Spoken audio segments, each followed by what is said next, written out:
There is a strange loneliness that descends upon the soul once it begins to see it is not the loneliness of being abandoned by others, nor the melancholy of an empty room.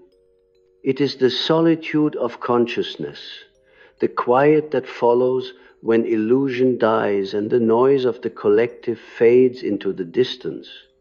For when one begins to awaken, one steps beyond the shared dream of humanity, and the world, though still beautiful, becomes strangely transparent.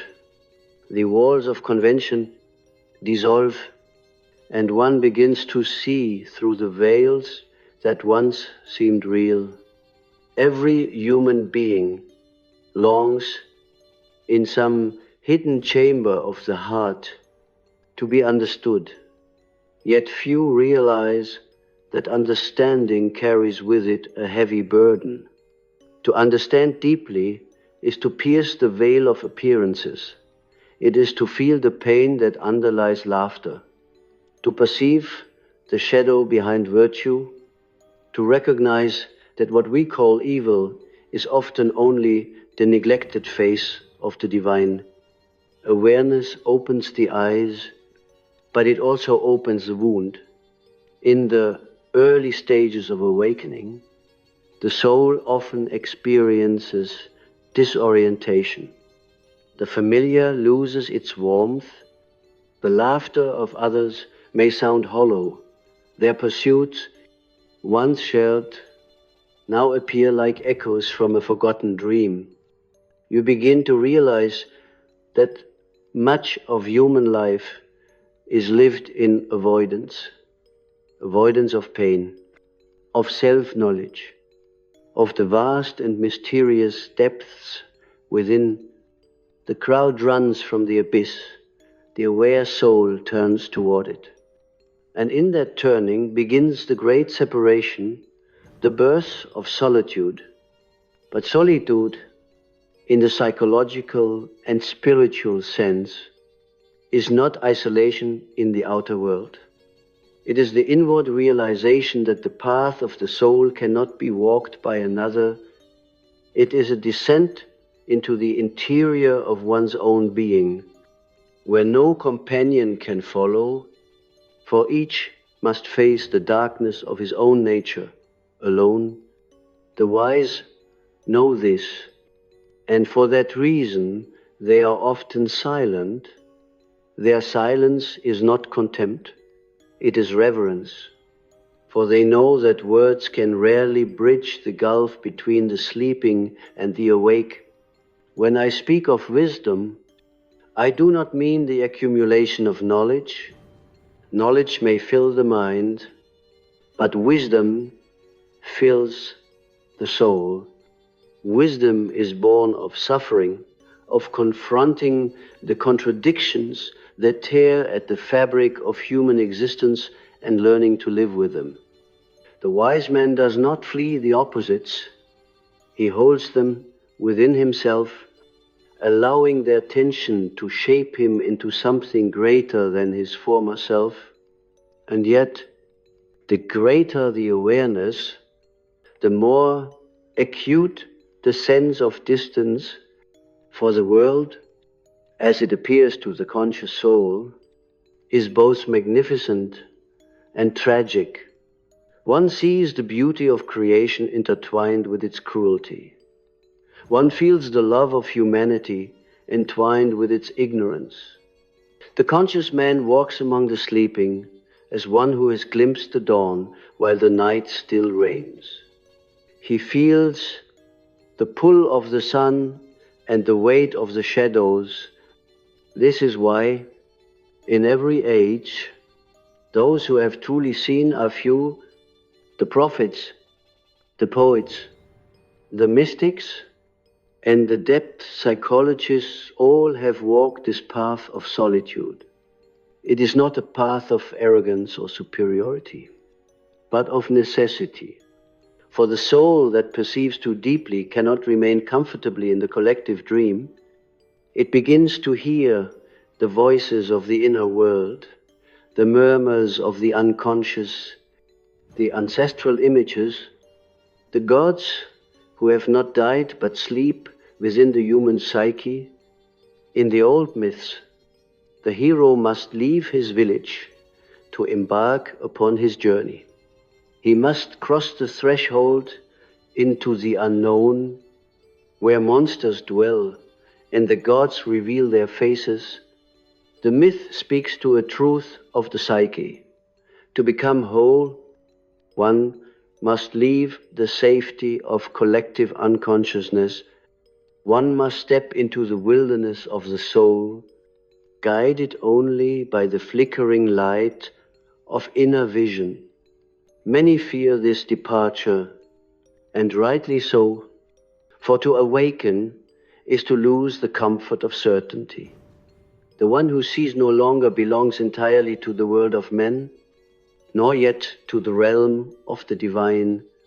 He walks between worlds, a bridge between the conscious and the unconscious, carrying the burden of both. And this in-between state, this liminal existence, is the true essence of human consciousness. We are not gods, and yet we are more than animals.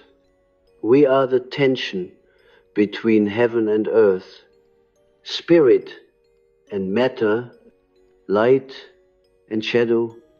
Modern man, however, has forgotten this sacred tension. He lives outwardly, absorbed in technology, politics, and distraction, mistaking motion for meaning. He surrounds himself with noise, so he need not hear the voice of his own soul. But the aware soul cannot do this. It hears, even in silence, the deep call of the unconscious. It feels the suffering of the world as its own, and in that suffering it finds meaning. Wisdom, then, is not the prize but the crucifixion. It strips away the false, tears down the masks, and demands that we face ourselves without mercy. It calls us to stand naked before the mystery of existence, unarmed by certainty, unshielded by belief. The aware soul must learn to dwell in that nakedness, to bear the unbearable truth that life and death, good and evil, joy and despair are not opposites, but parts of one great and terrible whole.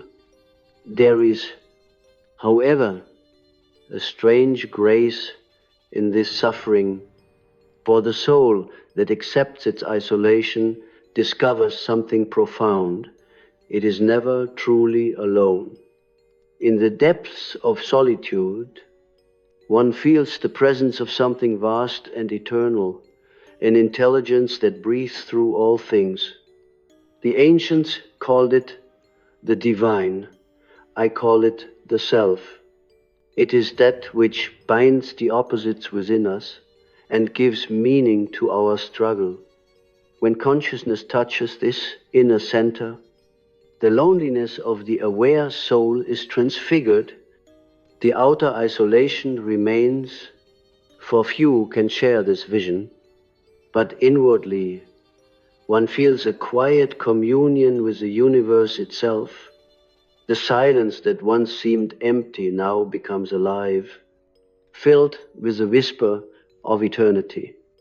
The soul, having descended into its depths, begins to rise again, carrying with it the light of understanding, a light not for display, but for illumination within, and yet the return is always incomplete. One cannot remain forever in communion with the depths, nor can one entirely rejoin the crowd. The task of the conscious individual is to live between these two worlds, to bring the wisdom of the inner realm into the outer life, to translate the language of the unconscious into symbols, art, thought, and compassion. This is the sacred duty of the aware soul, to bridge the gap between what is seen and unseen, between the human and the divine. Still, this duty does not free one from pain. On the contrary, the deeper the insight, the greater the suffering, for awareness reveals not only beauty but brokenness, the fractures in the soul of humanity, the futility of much that we hold dear, the blindness that perpetuates our misery. To see all this and yet not despair, that is wisdom. To love the world, even in its madness, that is the task of the aware soul. We must remember that isolation is not punishment but initiation. It is the price one pays for seeing clearly. The caterpillar, enclosed in its cocoon, might believe it has been forsaken, yet it is precisely in that solitude that transformation occurs. So it is with the soul. Only in solitude can the self be born. Only in darkness can the light of consciousness find its radiance. And so, if you find yourself isolated in your awareness, take heart. The loneliness you feel is a shadow of your awakening. The world may not understand you, but the soul of the world, the anima mundi, does. It watches, it waits, it whispers through dreams and symbols, guiding you toward a wholeness beyond comprehension. Do not seek to escape your solitude. Instead, enter it more deeply, for within it lies the secret that unites all opposites, the wisdom that transforms suffering into grace, and the peace that comes not from ignorance, but from understanding. There is within every human being who begins to awaken a strange and inevitable loneliness. It is not the loneliness of being without company, but rather the deep solitude that comes when one's eyes begin to see what others do not yet see, when one's heart begins to hear a sound that does not belong to the outer world. This isolation is not a punishment, nor a moral trial. It is the natural consequence of consciousness expanding beyond the collective dream. The more deeply one perceives the inner life, the more distant the noise of the world becomes. And this distance, though it may ache like a wound, is also the womb in which wisdom is born. Wisdom does not arrive as comfort. It descends as a storm that dissolves the old forms of the soul. The one who has touched wisdom can no longer live solely for pleasure or approval, for he has glimpsed the truth that life is both magnificent and terrible, sacred and absurd. The wise soul does not belong wholly to society, nor to solitude. It lives on the threshold between worlds, one foot in the realm of human duties, the other in the abyss of divine mystery, and this threshold is narrow, sometimes unbearably so. In the beginning, this separation feels cruel. The individual who begins to see through illusions feels exiled from the garden of ignorance. Once you have tasted the fruit of awareness, you cannot return to the sleep of the many. You walk alone through the desert of the real, with only the dim light of inner knowing to guide you. People may call you strange, aloof, melancholic, and perhaps you are all these things. But beneath such solitude lies the secret communion of the soul with the depth from which all wisdom arises. The modern world, in its endless noise and distraction, has forgotten this sacred isolation. We worship connection but fear intimacy. We chase stimulation but avoid reflection. We speak endlessly but say almost nothing. The aware soul, however, cannot live long within such superficiality. It must retreat not from life, but from illusion, to listen again to the voice within. That voice speaks in symbols, in dreams, in faint echoes of forgotten truths. It does not shout, for it belongs to eternity. The path of awareness is a movement inward, but also downward into the dark waters of the unconscious. There one meets not only forgotten memories, but the archetypal forces that shape our very existence. To descend into oneself is to enter a vast landscape populated by gods and shadows, by figures that are both personal and universal. Many flee from this encounter, for it reveals the chaos beneath the fragile order of our conscious identity. But without this descent, there is no wisdom, only borrowed knowledge. You see, wisdom is not an accumulation of thoughts.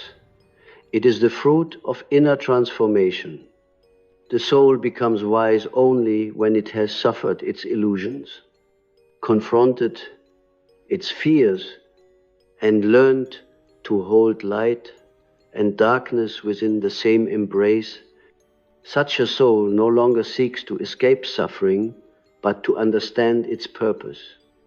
It does not curse fate, but converses with it, recognizing that each wound conceals a deeper revelation. Isolation is therefore not the enemy of the soul, but its crucible. It burns away the false attachments that prevent us from seeing clearly. In solitude, one learns the difference between company and communion, between being occupied and being alive. Many people surround themselves with others precisely to avoid encountering their own emptiness. Yet, the wise one knows that this emptiness is the beginning of fullness, the silence from which meaning arises. When I speak of isolation, I do not mean misanthropy or bitterness. The isolated soul does not reject humanity. It simply no longer depends upon it for identity.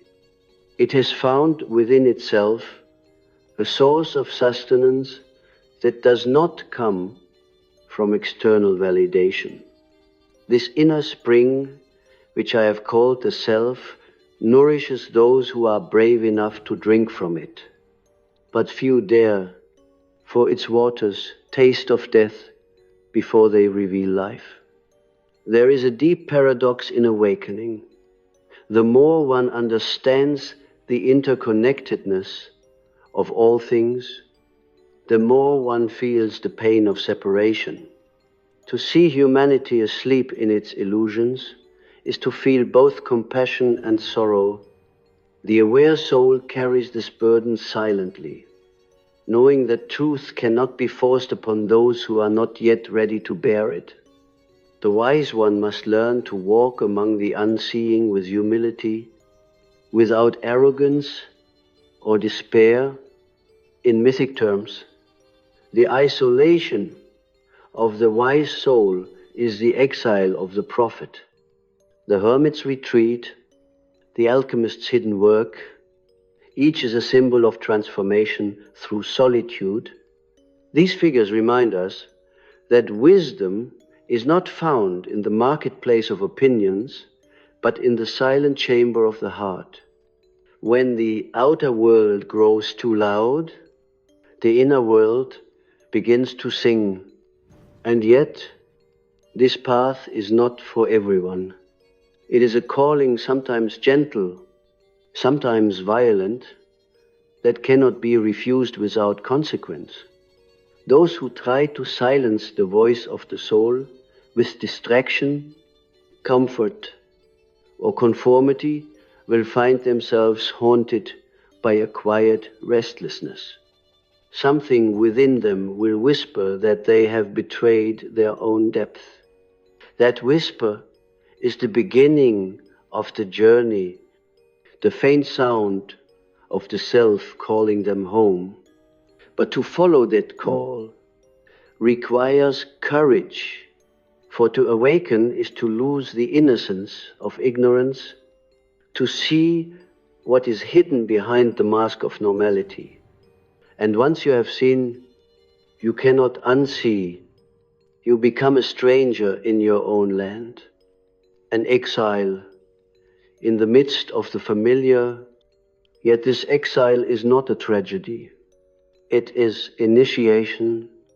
Through it, the soul begins to understand that wisdom is not given. It is earned through the alchemy of loneliness. Longing and love.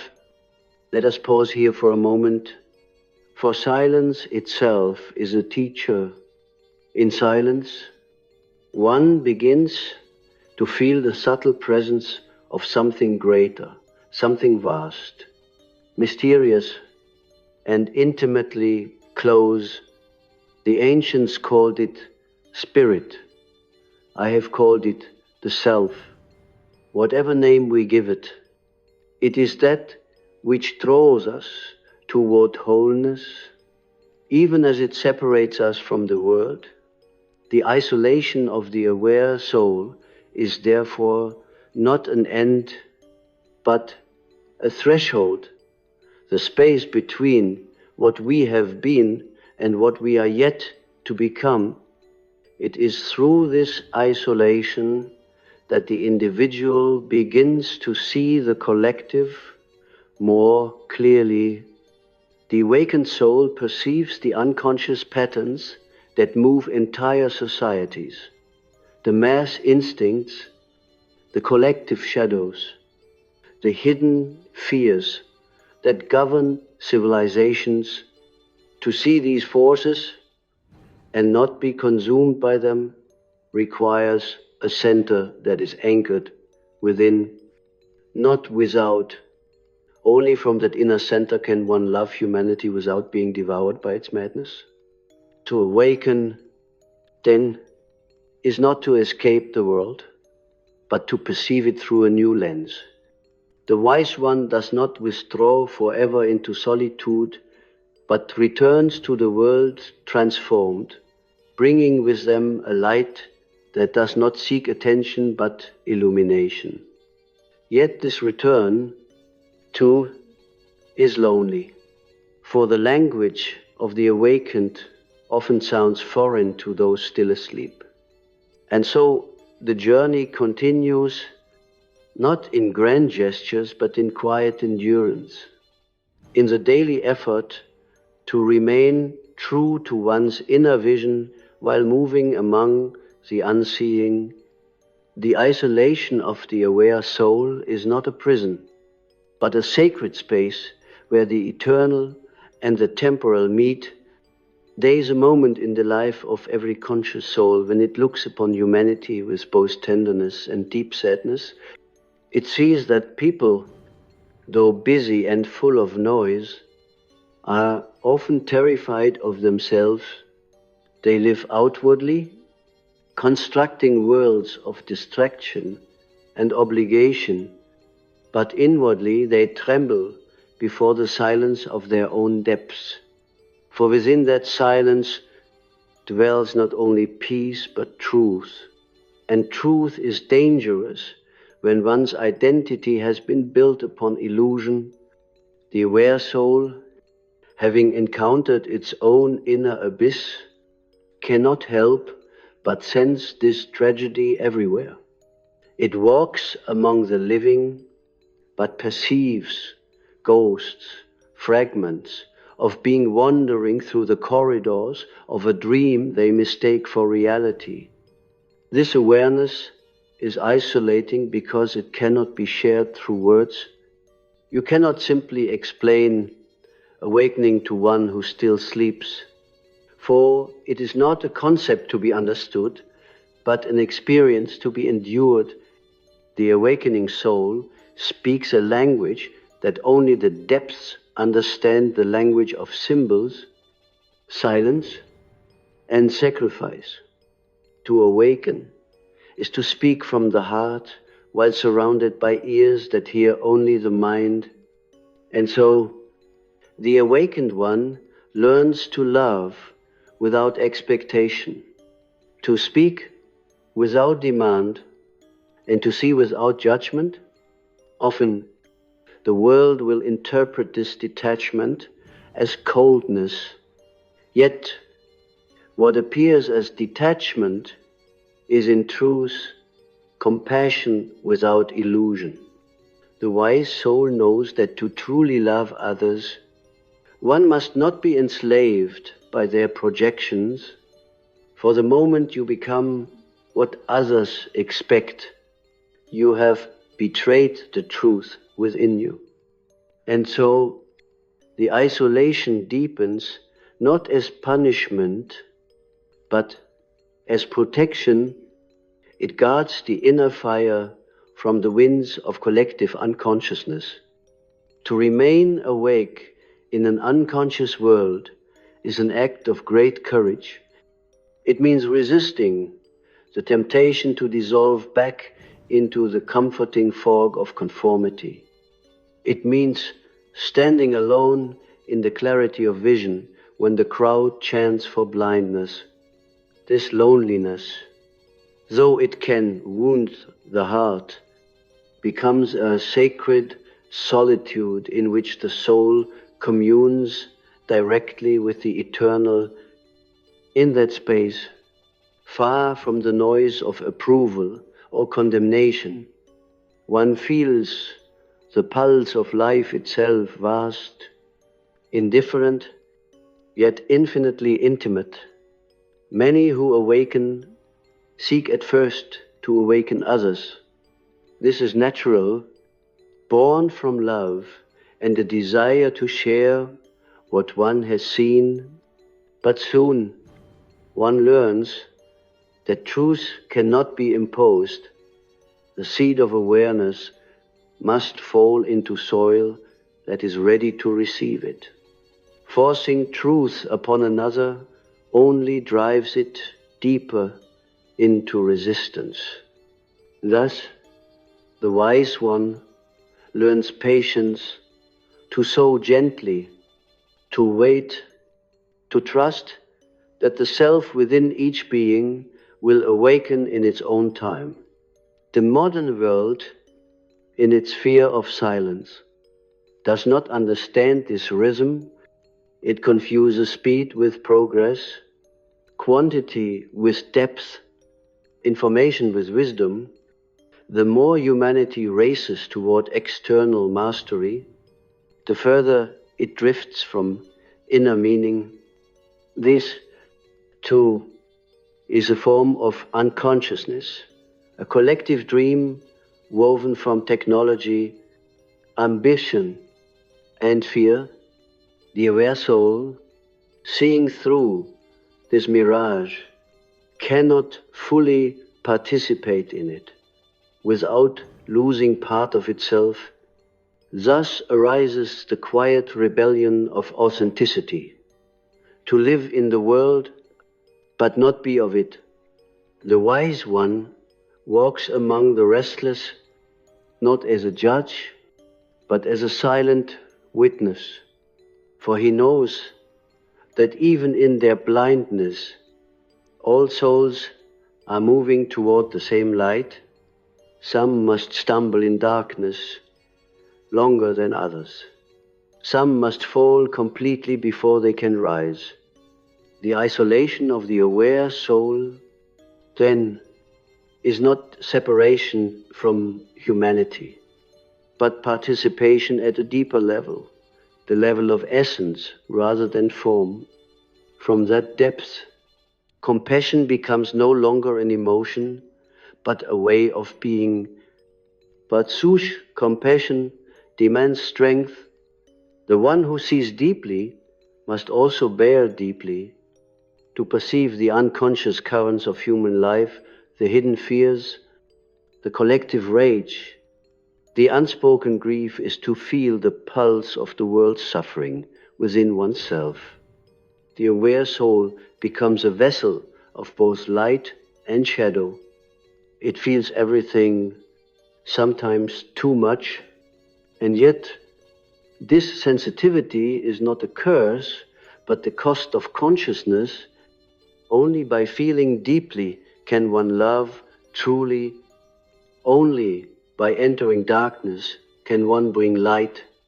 To be aware is therefore to be torn between two worlds, the outer, which demands conformity, and the inner, which calls for truth.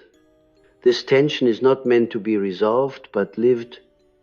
It is the crucible in which individuality is forged.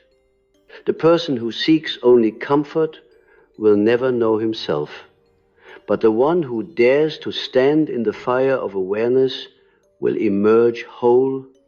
Such wholeness is not perfection.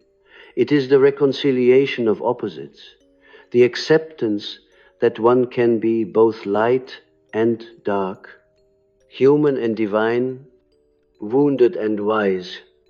Often, people imagine that awakening will make them serene, detached from pain, enlightened in some ethereal sense.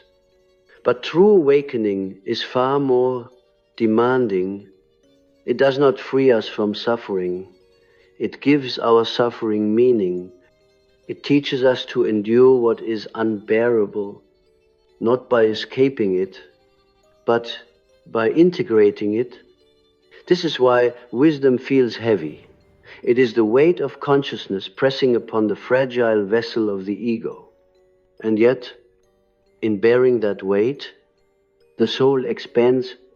As one becomes more conscious, one begins to see that isolation itself has a sacred pattern.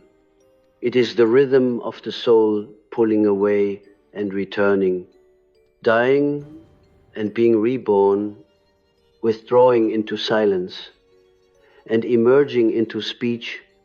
Each cycle deepens understanding.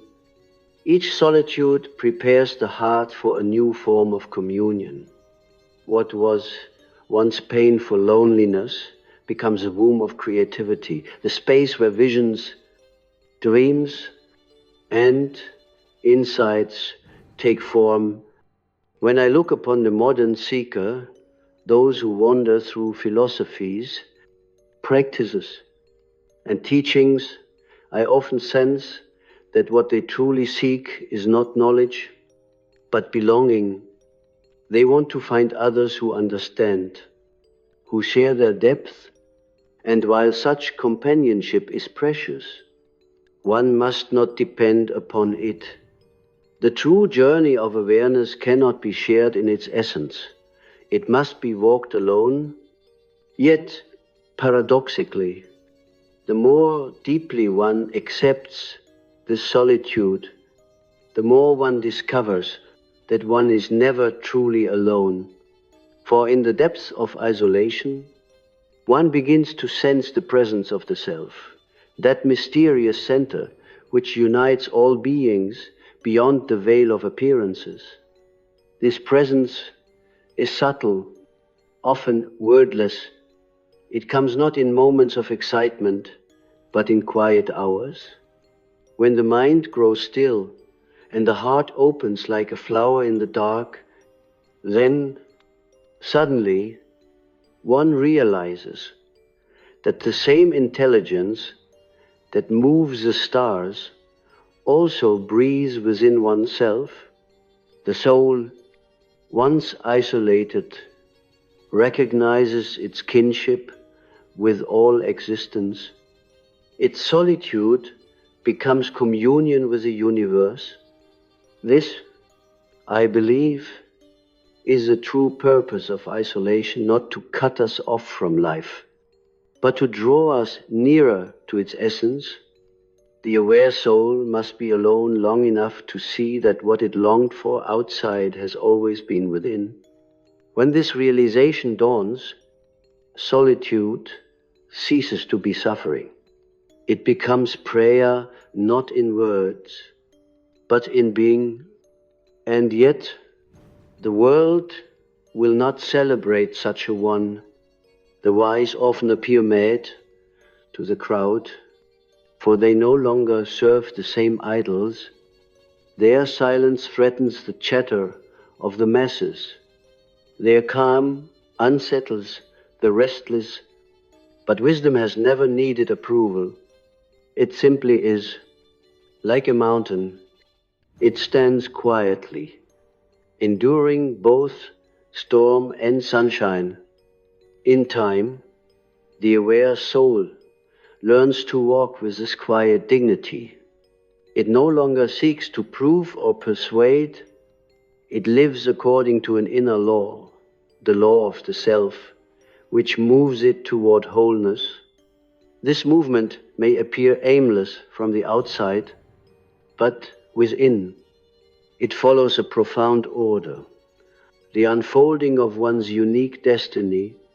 So when you find yourself isolated, misunderstood, or unseen, do not despair. Know that such solitude may be the mark of your awakening. The world rewards those who conform, but the divine rewards those who remain true. Your isolation is not your enemy, it is your initiation through it. The self prepares you for a deeper union, not with others first, but with yourself.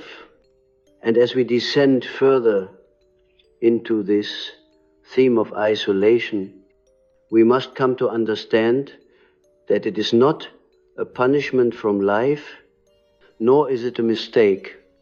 It is a necessity. Every soul that awakens must pass through a desert, a place where familiar voices fade, where the mirages of comfort dissolve, and where one stands face to face with the enormity of one's own being. The old gods of the collective no longer sustain the spirit. The old meanings no longer console. And so a new life begins, born from the ashes of certainty. Isolation, then, is the fire that purifies the soul. In the silence of this inner exile, one begins to hear the whispers of something eternal. These whispers are faint at first, easily drowned by the noise of the world, but they are insistent. They speak not in the language of logic, but in symbols, in dreams, in soon intuitions, in the subtle moods that rise like tides from the deep unconscious. If one learns to listen, these symbols become a dialogue between the ego and the self, between the transient and the eternal. Yet many resist this silence. They fill it with activity, with endless conversation, with digital noise, for fear of what they might find in the stillness.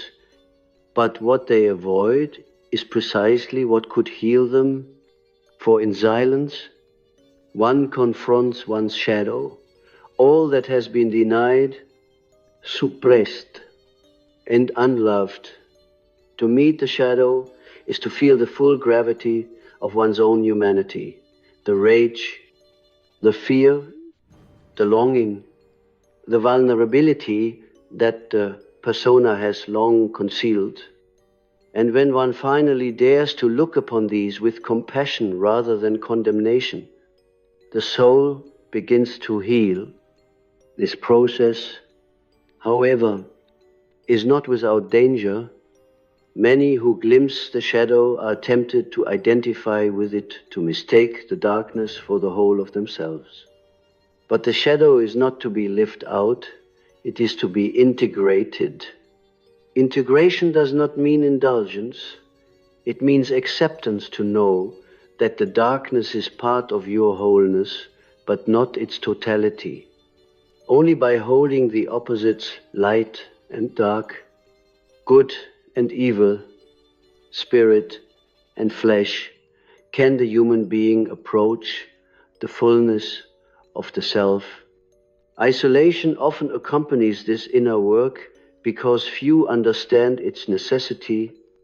Society rewards the outwardly functional, not the inwardly awakened.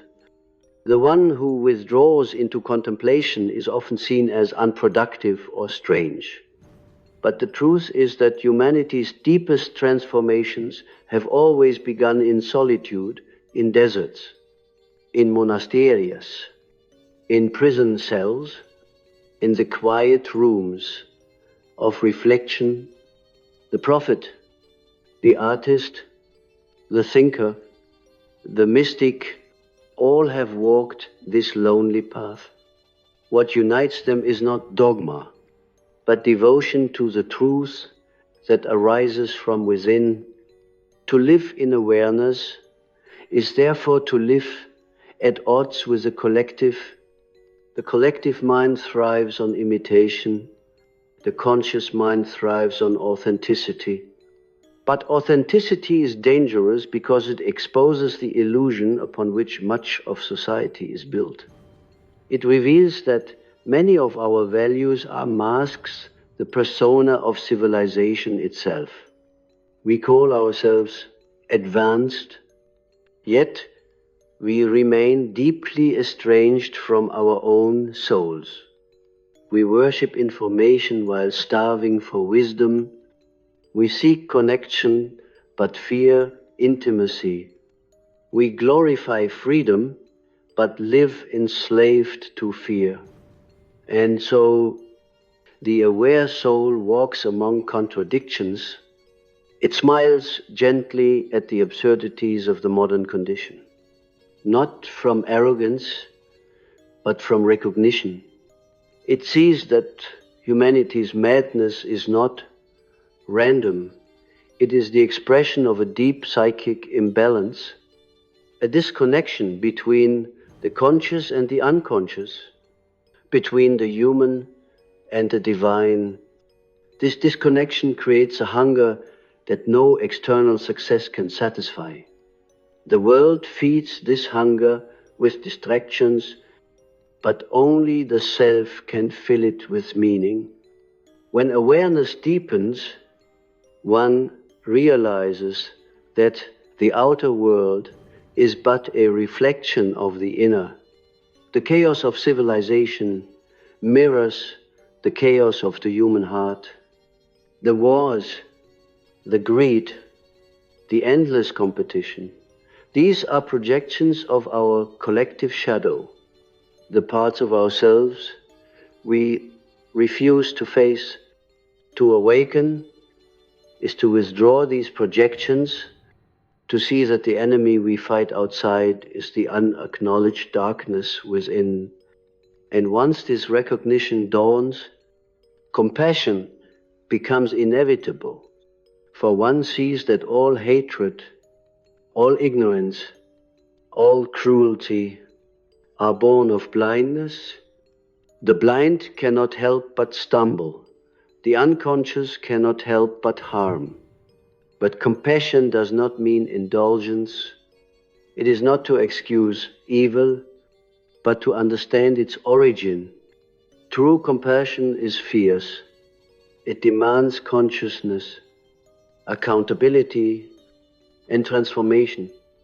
It requires that we confront evil first within ourselves. for only then can we confront it truthfully in the world. And that confrontation begins in solitude.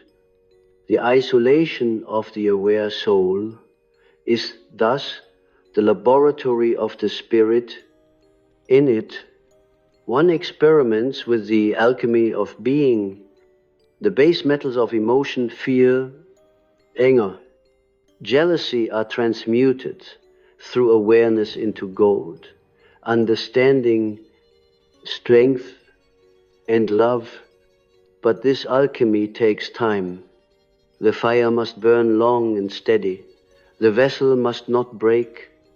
Patience becomes the highest virtue, for the soul's transformation follows no human timetable.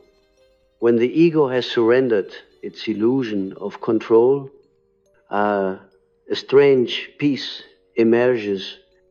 It is not the peace of comfort, but of clarity, the quiet knowing that life unfolds according to a deeper intelligence. This peace is fragile at first, but it grows as one learns to trust the process. Slowly, the isolation that once felt unbearable becomes sacred. It is no longer exile, but communion, a conversation with the divine unfolding within one's own being. Yet, there remains a paradox. The more one awakens, the harder it becomes to fully belong to the world, and yet, the more one feels united with all of existence, outwardly alone, inwardly connected. This is the mark of the truly aware soul, to walk among men as one apart, and yet to love them as oneself. Such a person does not preach, he embodies, he does not demand belief, he radiates presence. His very being becomes a mirror in which others glimpse their own forgotten depths. Many will resist such a mirror, for it exposes what they are not ready to see. But a few, a very few, will recognize it. And in that recognition, something within them will awaken. In this way, the aware soul becomes both solitary and seed-bearing, a vessel through which the unconscious seeks renewal. It is through such individuals that humanity evolves, not through systems or revolutions, but through inner transformation. Every soul that dares to awaken contributes to the slow redemption of the collective. This is why your loneliness, though painful, is holy. It carries within it the light of renewal, the dawn of a deeper humanity. When you accept this loneliness not as curse but as calling, everything changes. You begin to see that the path you walk, narrow, uncertain, often invisible, is the path walked by all who have truly lived. From this perspective, even suffering acquires dignity, for it becomes the price of authenticity. So let your solitude be your sanctuary, not your prison. Let it teach you the language of silence, for it is in silence that the soul learns to speak with the eternal. The world may not understand you, but the universe does. Its understanding comes not through words, but through the still presence that surrounds and sustains you in the deep night of isolation. Remember, you are not lost, you are being found, and when the dawn finally comes, not the outer dawn, but the one that rises quietly within you, begin to realize that your solitude was never truly empty. Beneath the silence, something ancient and immeasurably wise had been guiding you all along. You were not abandoned, you were being led. The soul, like the seed, must fall into darkness before it can break open and grow. Only through that burial in the depths does life renew itself, and so, too, must consciousness descend into the shadows of its own being before it can awaken to the light of the self. This descent, however, leaves its mark. To have seen deeply into the soul, your own and the world's, is to carry a certain sorrow. It is not the sorrow of despair, but of understanding. For once one has glimpsed the true nature of life, its beauty, intertwined with suffering, its meaning veiled in paradox, one cannot return to ignorance. The eyes of awareness do not close again. Yet this sorrow is sacred. It softens the heart. It deepens compassion. It dissolves arrogance. Those who carry this sorrow gently, without resentment, become healers of the world.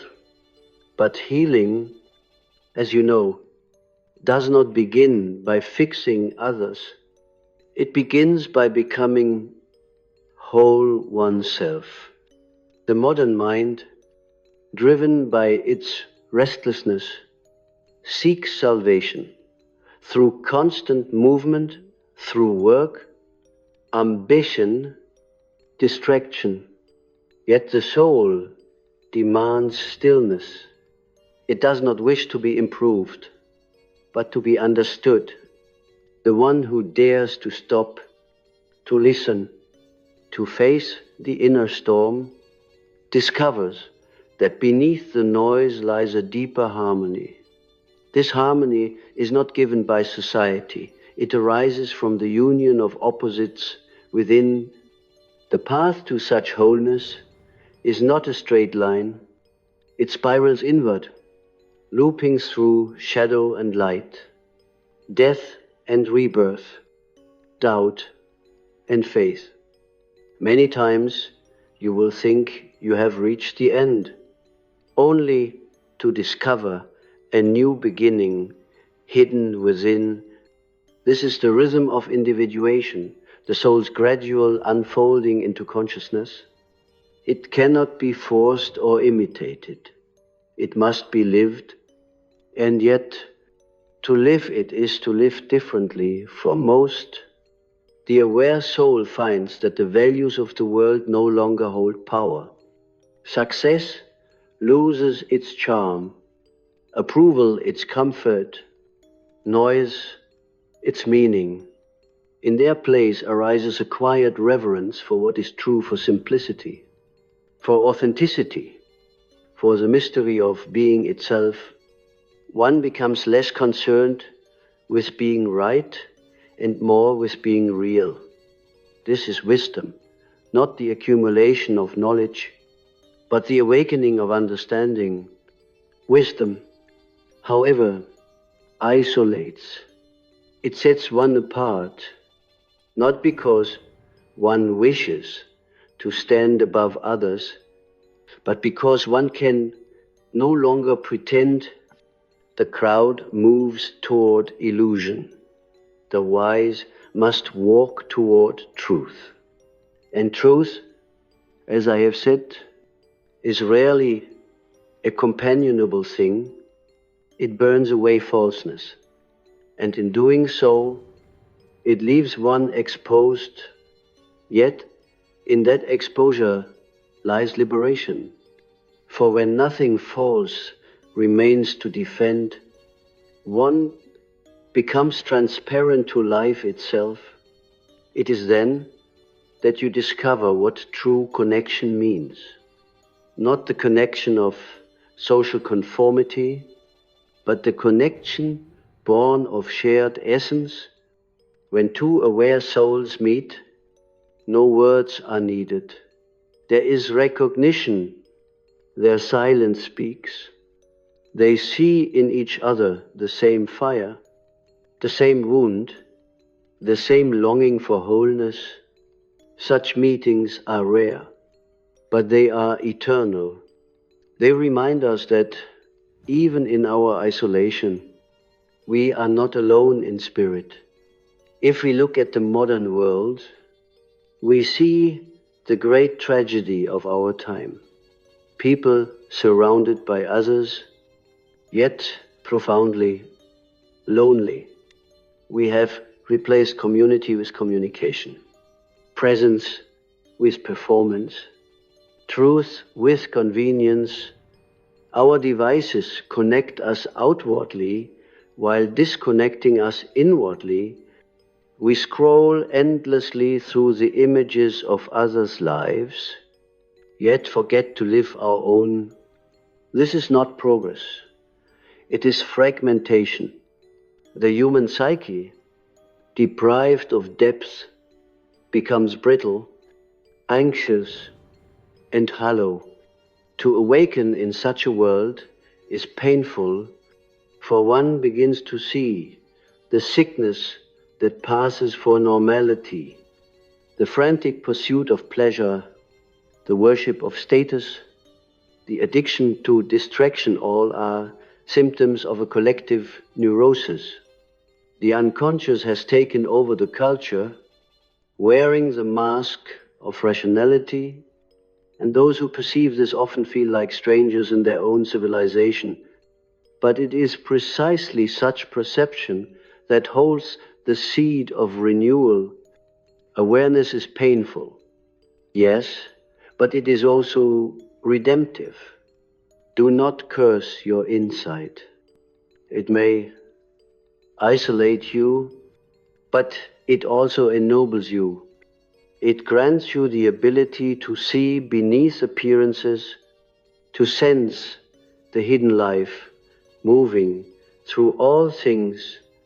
The world may call it detachment, but in truth, it is intimacy of a higher order, an intimacy with the essence of existence itself.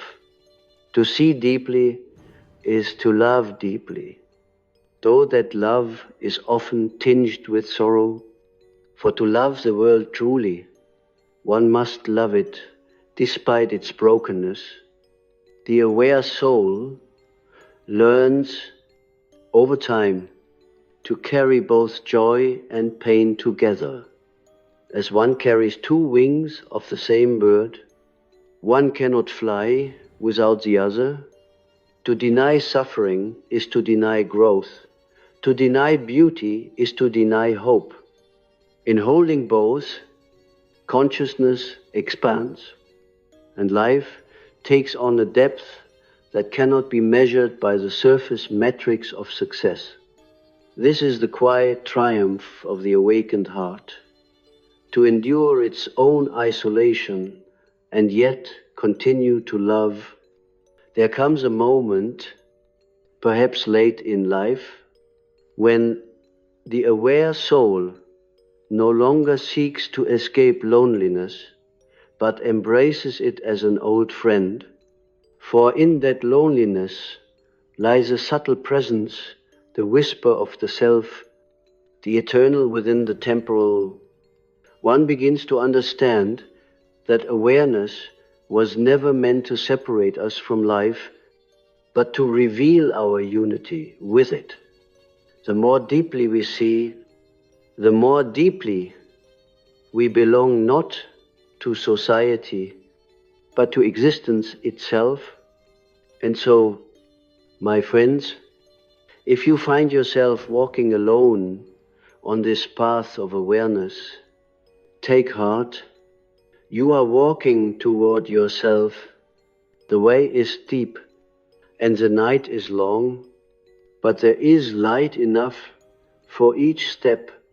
Trust that the darkness you feel is not an absence of light, but the womb of it. Out of this darkness, something new is always being born, not merely in you, but through you, for the sake of the whole. Remember, the soul does not awaken for its own comfort. It awakens because life itself demands consciousness.